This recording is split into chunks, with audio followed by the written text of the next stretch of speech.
Now, I was in this vehicle about a month ago and it looks and performs identical, but that was a 24 model. Here is a 25 model. There shouldn't be any major differences. So I'm not going to review it like I did with the 24 model or even the 23 model. They're all pretty much the same to my understanding for the GV70 electric. But what I haven't done before is a true highway range test. So instead of doing a traditional review, I'm going to do an efficiency and range test. Supposedly that is the Achilles heel of this vehicle. The charging is fast on here, 250 kilowatts of DC fast charging if you find one that's going to charge that fast. So it'll do 10 to 80% on the 77 kilowatt hour battery very, very quickly. Now, to my understanding, I want to say there's about 74 kilowatt hours of usable battery. Go ahead and put that on the screen for you guys. But we're going to head on the interstate and I'm going to try to do speed limit, because on an EV, the faster you go, you see huge drops in miles per kilowatt hour. Also talk what it's like to drive this car. So yes, it is a little bit of a review. It's not just going to be an MPG slash, range and fuel efficiency, energy efficiency test. Talk about the things I like about this vehicle, which is quite a bit. It does have some shortcomings. And one of those shortcomings is a lack of rear leg room. It's fine for my kids, but when I sit back there, it's very, very cramped. The cabin up here, the only complaint I have so far is that this touchscreen is really, really far away from me. Yes, I have the rotary dial here, which is next to the drive rotary dial, but it's just so, yes, the rotary dial works in a lot of cases, but the rotary dials are a nightmare when it comes to Android Auto and Apple CarPlay, which I believe is still wired only in this 2025 model. Now, if you look at the refresh GV80, that has upgraded infotainment and the screen is much closer as well. So this will get a refresh at some point, probably next year for 2026 model year. Also, this model in the future, Hyundai/Genesis is going to address the Achilles heel of this, and those are just small gripes I've mentioned so far. Well, maybe the small back row legroom is more than just a small gripe. Wow, cool RAV4. People drive so crazy. Oh my goodness. There will be an extended range EV. All right, so you'll have a big battery pack in here, not nearly as big as this. Let's say half the size, maybe less, of the battery pack size that we have here on the GV70 electric. But you'll also have a gasoline engine, a small gasoline engine, to provide additional range. It'll move it. It'll act as a generator, essentially. That small gasoline engine will move a single electric motor up front to generate power for the vehicle, and there's also going to be an additional motor in the rear, so you have dual motor all-wheel drive, like we do here. Due to the battery pack size, it probably won't be nearly as fast as this vehicle. This vehicle's unnecessarily fast. I guess it's a cool party trick, because it's like 483 horsepower and over 500 pound-feet of torque. With that much power, it is insane.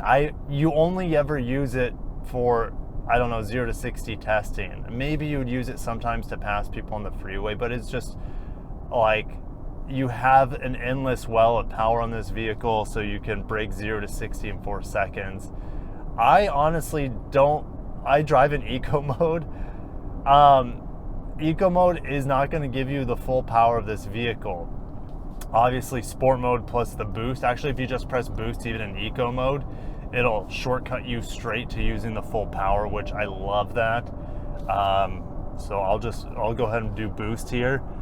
And I'm gonna just get over, and yes, it's effortlessly fast and eerily quiet. And so boost is only about 10 seconds, so the great thing is that it went back to eco mode here, so it went back to the driving mode that I prefer to be in. Now we're on the freeway. It's time for some real range stuff. I'm going to get behind this Subaru here, and it's not going to be a fixed speed. I mean, I said I was going to do 70 to 75, somewhere around there. The head-up display in here is quite good. Reading the one down here, or reading the speedometer down there, is not, it's not the easiest to read.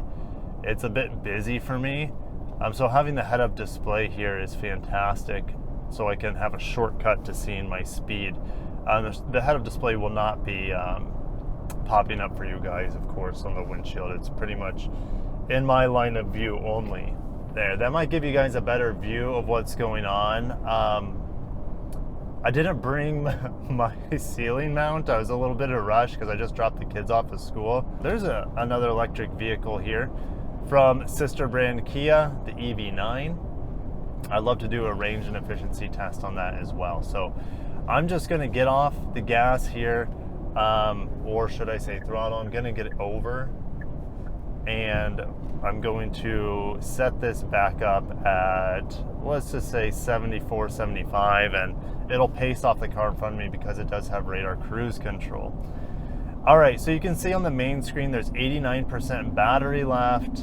I just have 1 fan speed on climate control, and if I were to turn that off, I'd get maybe another 5-6 miles of range is what it predicts. But 239 miles on about 11% battery. This thing is rated at, I want to say like 236 miles. I'll go ahead and put that on the screen for you. It's not, for such a big battery, doesn't have that much mileage. And in city driving, I was seeing 3.2 to 3.3 miles per kilowatt hour. So city driving is really going to extend the EPA range. But highway driving, interstate driving like this, going 70, and if you go way past that, your fuel economy, your energy efficiency goes way down. So going here at 69 miles an hour as I'm just pacing off this Chrysler here, I'm not going to get to my destination the fastest, but I'm going to get there. I mean, I'm not, you know, that 3 Series over there. I'm going to get there with good energy efficiency. And you want to be efficient, especially in an electric car, because there aren't charging stations everywhere. You have to be very mindful when you take this vehicle out. Any electric vehicle, you have to be mindful. This does not have the NACS charging standards, so you won't be able to charge it, that I'm aware, at you know, supercharger Tesla stations. That will all change. Hyundai is on board with adopting NACS, but this car is just going way too slow for me. I'm not going to be that fuel miser. I'm going to be like, I still have patience levels, and going 60 miles an hour in a 70. I know it's a mom with kids in the car, but like slowing down too much too early. Anyways, it's also not safe when you slow down that much on the freeway. Regardless, wishing them safety. It's going to be very interesting to see what kind of efficiency I get. I'm not going to run this out to 0% state of charge. I mean, I got things to do with my life. I'm not going to be stranding myself on the freeway waiting for a flatbed to come tow me. That's just silly. So I'm going to run this down a good amount. I'm going to probably drive it for a couple hours this morning. And it is, you know, despite its limitations, right, as an electric vehicle and not having charging stations everywhere, and in that regard, it is an amazing road trip car. It's very quiet in here. It do have dual pane glass right up here on front. The windshield, I'm sure, is dual pane glass. I'm going to get over here behind this Mercedes. Road noise, well, this patch of road I'm on, it's terrible, but otherwise it's very, very quiet and luxurious. One thing that does bother me a little bit, since this is the same car, same platform as the normal gasoline models of the GV70, is that since you have to, you know, put this big battery pack underneath the seats, I do feel like I'm sitting up really high, higher than I would like to. And that's the case also in the G80 electric. I love that EV, but headspace is limited. But the G80 electric is getting a big redesign. They're making it bigger. So yeah, I can't wait to test a new G80 electric, and they'll probably retire the G90, at least here stateside. And we also pretty much know that the G70, an entry-level sedan for Genesis, is getting discontinued as well. So the lineup is probably shrinking, and that's okay. in my opinion. It's a bit sad for the G70 because that vehicle is really fun to drive. It's fast, it looks good.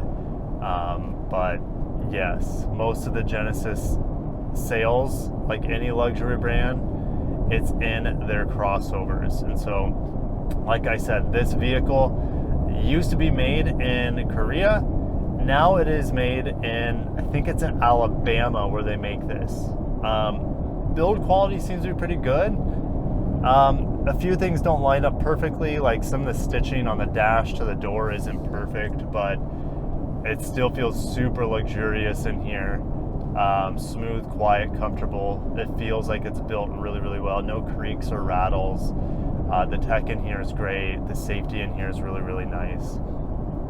And yeah, just some ergonomic fixes that they need to do with this vehicle, like the touchscreen.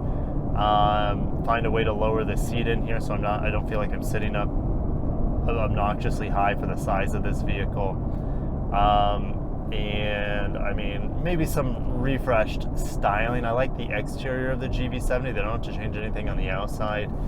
But yes, this switchgear and stuff, the oval designs in here are starting to look a bit dated in my opinion.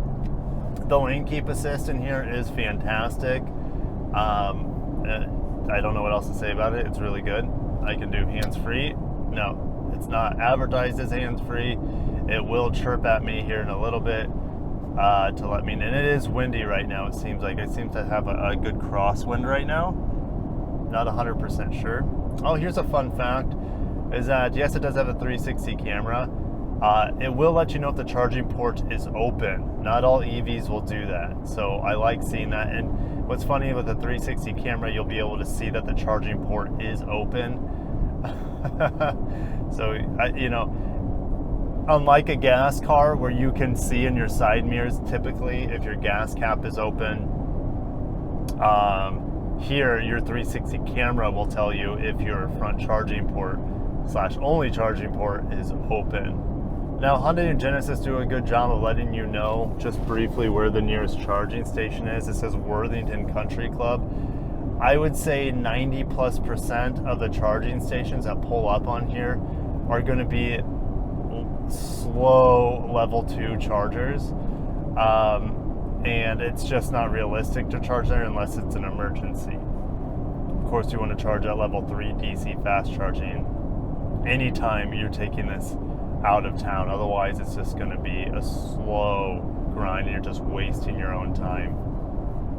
Cruise control is set here to 75. And there is a Palisade right next to me doing the exact same speed, window to window, so it's a bit awkward, but they're probably, no, wait, she has a tablet. Am I seeing that? She has a tablet on her sun visor? I don't know if I saw that right. Either it's a bigger mirror or she has a tablet on her sun visor, which I think it's the latter. Interesting, right? Maybe you could put Android Auto or Apple CarPlay on your visor. I've never thought of that before. Let me know if you guys have seen. Yeah, that is definitely a tablet, like a widescreen tablet on her sun visor. Just flip down like this. For me, again, I set up too high in this vehicle, so having the sun visor down almost completely blinds me at any angle. So, interesting. That might be a thing. The problem is, if there's a tablet on your sun visor, I don't know how you would charge it. Maybe you would charge it and put it up for road trips or something. Or otherwise you have a cord dangling. But anyways, it could have just been a mirror. Yeah, another reason why this is an excellent road trip car. I went to adjust my seat and forgot that I have 3 different settings for massaging seats. Bottom cushion, like it says waist, I guess that's like lower back, and then whole body. So just gonna keep that on whole body and have a nice massage here as we run down this battery. All right, so this also has lane change assist, so I'll just push it over. And I have to keep my hands on the steering wheel, and it helps move me over to the other lane. It's a bit gimmicky. honestly, because it does it way slower than I want it to. So I am all about taking control and not letting the car tell me that the conditions are not met to help with a lane change assist. But I mean, oh my gosh, look at that traffic I have to come back in. I am not looking forward to that. So I'm just gonna, oh my goodness gracious. I might have to find a different way to go home because that bumper to bumper stuff I'm not interested in. But maybe it'll clear up because I have to be driving this for a long time to run down the battery. So for city driving, I really like eco mode. I don't need all the power that this vehicle provides in the city. And I like how, I don't know, how mellow the pedal feels. It's not overly jumpy and comforting, especially in sport mode. Your gas pedal is very like hair trigger happy. It just wants to go, and it's super overly responsive, especially in sport mode. But in eco mode out here on the freeway, I'm going to put back in eco mode. There's eco mode. And pedal down, it feels like I have half the power that this vehicle has, all right? So when you're passing and you left it in eco mode, which, like I said, I prefer to be in eco mode for city driving, okay, Corolla just coming into my lane there. Now I'm in comfort mode, I pedal down, and then it gives me everything that I could want. Now, you could even get extra by just doing boost, and like I said, you could press the boost in eco mode to get all that extra juice out of it, but I don't want to have to think about that when I'm on the highway. I just want that power on tap when I want to pass someone. So as a result, just put it in comfort mode on the freeway, and then, you know, you're good to go. You have access to all of your power when you need it or want it. But I'm going to get off, I think I'm going to get off here because, like I said, I'm not going to run this battery down all the way. And I want to, for emergency purposes, have enough charge for the return. And if I, have to take a detour, or I'm stuck in a situation where my efficiency goes down greatly, or whatever it might be, I don't want to be stuck at, close to 50% for the return. I want to have a little bit of a buffer here. So I have about 14% battery. And so by the time I get to my charger, honestly, I'll probably have a little bit more than 14%, maybe 25% battery, because I drove a little bit before I got on the freeway, maybe 10% of the battery or so before I got on the freeway.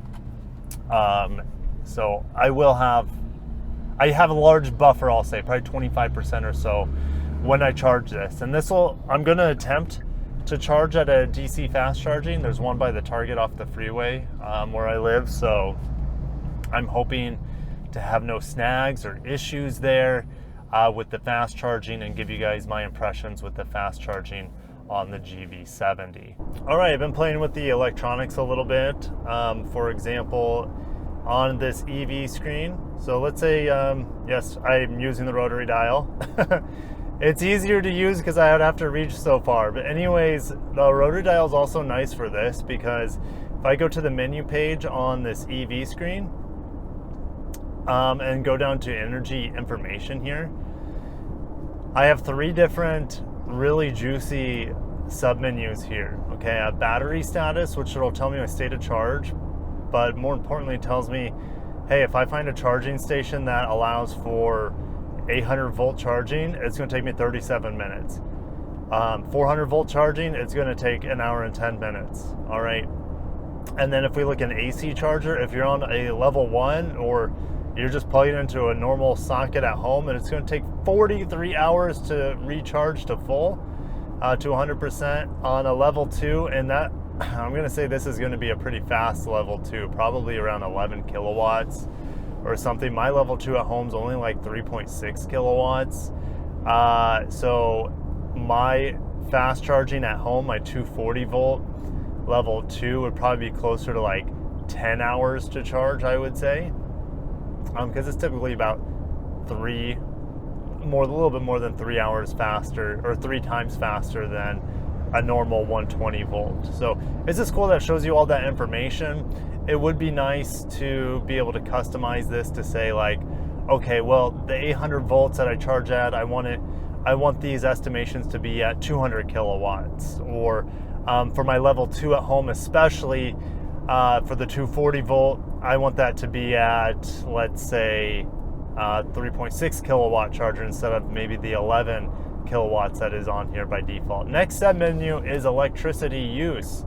And you know, we ran into some of that traffic that you guys saw when I was leaving town. So I've been driving anywhere from 60 to 75 on the way back down here, and I'm gonna merge lanes. I want to get back to driving 75 if I can. But you can see at 70, let's go ahead and just put on, or at 76 here, I'm going at about 30 kilowatts of energy usage. That's just from the drivetrain. You can see there's a tiny hit for climate, less than a kilowatt, and electronics is about a half kilowatt. I haven't been pushing this Lexicon sound system. I've just been listening to podcasts on my phone. I've been too lazy to sync it up to the car. I do have a wireless charger in here too, by the way, but there you go, like around 30 kilowatts for 75 miles per hour. So I'm sure you guys could do some math there to figure out the theoretical range on the usable battery here. But all that's good and dandy. We're getting close. We're probably about 10 minutes away from a DC fast charger at Target. And we'll stop there and talk about range efficiency and charging. All right, we just made it to the charging station. As you guys can see, we need to start calculating this energy efficiency. So we went 145.1 miles. And let's say, okay, like we have 37% battery left. So we're going to divide that by, 100 minus 37. So what is that? 63%, 0.63, and that gives us 230 miles of range. 230 miles of range is what I'm seeing here. Again, I wasn't able to do full 75 miles an hour due to traffic and whatnot, but I think 230 miles of range is actually really close to what this car is rated at about 236. Obviously, in town, you'll be able to get a lot better range, but it doesn't matter because you'll be charging at home. All right, so yeah, 236 miles of range, and better than I was expecting. Honestly, I thought it was going to be way below that. So it still says I have 85 miles left. Not bad. Again, it overperformed. I thought it was going to well underperform here. Next to me, I have a few EVs. I have the Lexus RZ, and there's another one next. I think it's a Mustang Mach-E. So it's always cool to see the diversity at a public charging station compared to a Tesla charging station with the NACS. So let's go ahead and plug this thing in. We just got it plugged in here. This is the FPL charger here, obviously native to Florida. This is Florida Power company here. And you can see FPL Evolution charging at 162 kilowatts. This is kind of fun to see. I think this is 180 kilowatt charger max. They also told me how much it was per kilowatt hour on the phone app. I want to say it's around 30 cents per kilowatt hour, which is about double what it costs if I were to charge this at home. So yeah, it kind of sucks in that regard, but I still think it might be cheaper than gas at about 30 cents per kilowatt hour. They also have a CHAdeMO charger here, which is quite antiquated. The only vehicle I can think of recently that I've used the CHAdeMO on would be like the Mitsubishi Outlander plug-in hybrid, but what's the point of fast charging, DC fast charging a plug-in hybrid when you have a gasoline engine on board for that range? So it says it's going to, well, we've been charging for a minute and 20 seconds, and the car will say charging started once the charging starts in a very robotic, creepy voice. On the inside, well, yeah, It gives us a startup screen and whatnot. There we go. It says, well, it's going to take 38 minutes to charge to 100. We got 65 kilowatts, 166 kilowatts, I should say. And 12 minutes to 80%. I'm going to just charge this thing to 80% because look, after 80%, it adds an extra 20 minutes.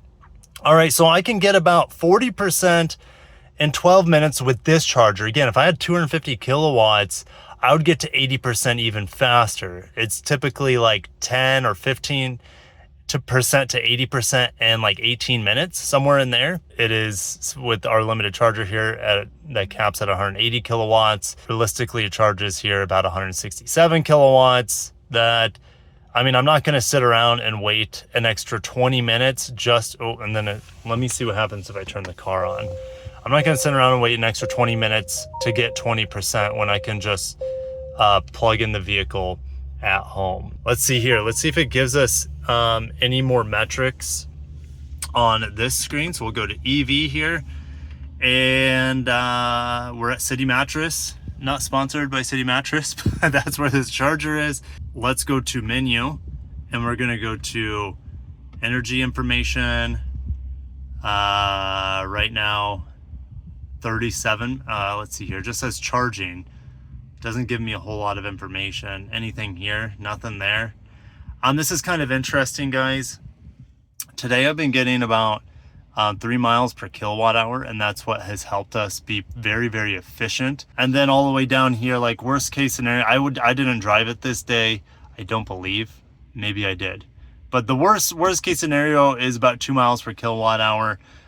Best case scenario, I was getting 3.4 miles per kilowatt hour. The most efficient EVs I've tested, like the RZ, for example, that RZ's brother, the BZ4X, I've seen 4.5 to 4.7 miles per kilowatt hour. So the Toyota ones are really, really efficient in front wheel drive form. This thing is a hot rod muscle luxury electric vehicle. So the efficiency is never going to be that good on it, but it's good to know, like, you know, EVs are very, very efficient inherently, but like in terms of range here, 236 miles is, you know, 100% to 0%.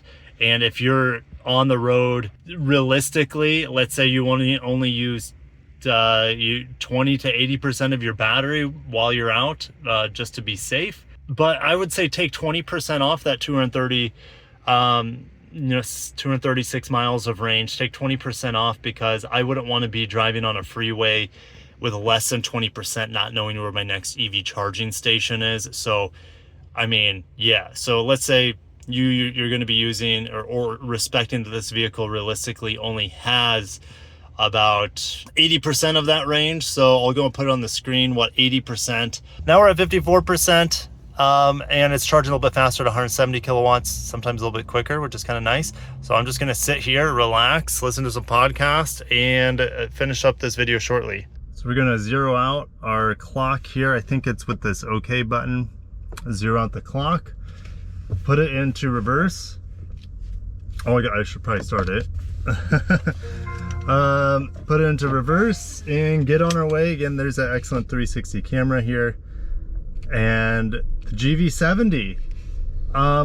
Like I said, it surprised me on its efficiency. I thought it was gonna be way under the 236, but based off of the state of charge and how many miles I had got on that state of charge, I mean, it looks like it can do 230 miles no problem on the freeway. Again, do that at your own risk, because you better have a charging station close to you when you get close to your end of charge.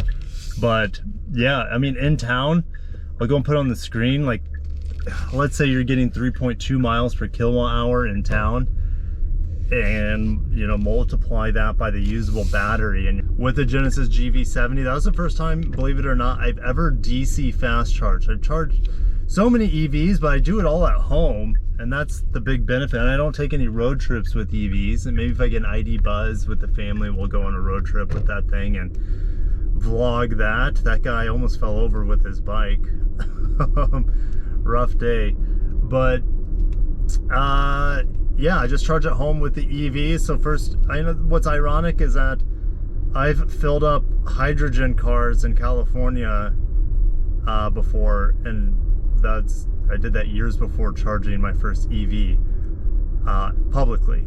Like I said, I've charged these EVs at home every time I get them at home on my mild level 2 charger, and to me it's perfectly fine. Just charge any EV up overnight, except for maybe like a depleted, I don't know, Hummer or something with a massive battery, and I'm able to have a full battery starting the next day. EVs are just super convenient for city driving and city practicality, and for fuel efficiency, energy efficiency.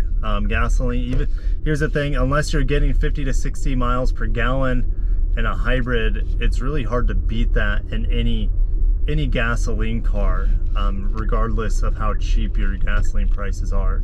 But if you live in California, you have high energy prices, EVs can become less desirable. I know you have high gas prices there too, but just gotta keep in mind what prices are locally. For me, there's no doubt it'd be cheaper running an EV, fueling off of, I think I have like 16 cents per kilowatt hour here. It's gone up over the years, might be higher than that now, unfortunately, but that's still fairly cheap compared to California, for example. But I'm gonna shut down there. Thank you guys for watching. I'm excited for the range extended version of this. That's where this vehicle is really going to fix any of its major weaknesses with range, right?